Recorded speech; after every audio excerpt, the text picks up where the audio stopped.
اللهم صل وسلم وزد وبارك على رسول الله وآله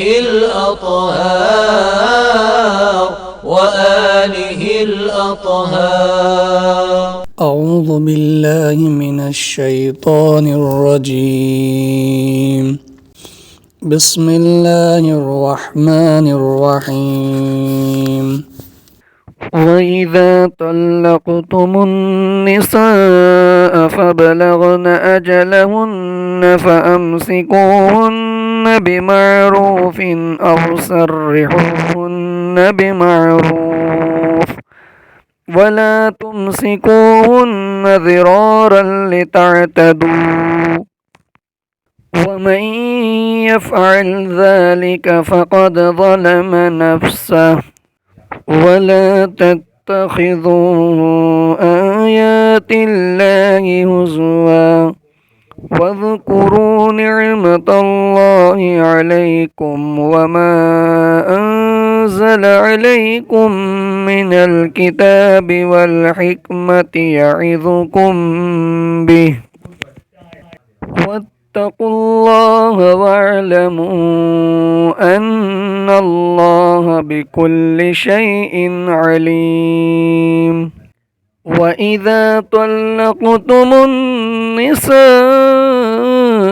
فبلغن أجلهن فلا تعذلوهن أن ينكحن أزواجهن إذا تراضوا بينهم بالمعروف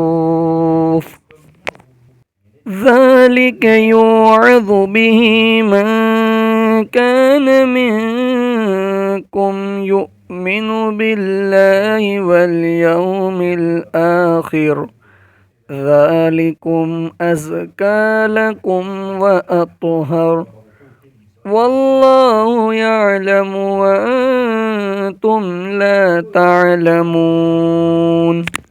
والوالدات يرضعن أولادهن حولين كاملين لمن أراد أن يتم الرضاعة وعلى المولود له رزقهن وكسوتهن بالمعروف لا تكلف نفس إلا وسعها لا تضار والدة بولدها ولا مولود له بولده وعلى الوارث مثل ذلك فإن أرادا فصالا عن تراض منهما وتشاعر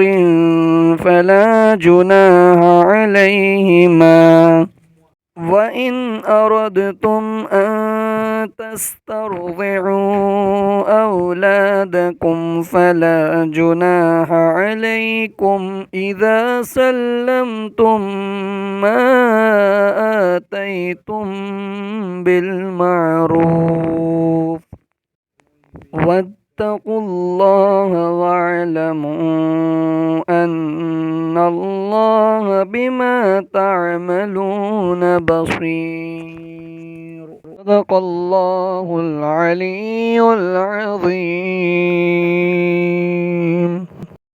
اللهم صل وسلم وزد وبارك على رسول الله وآله الأطهار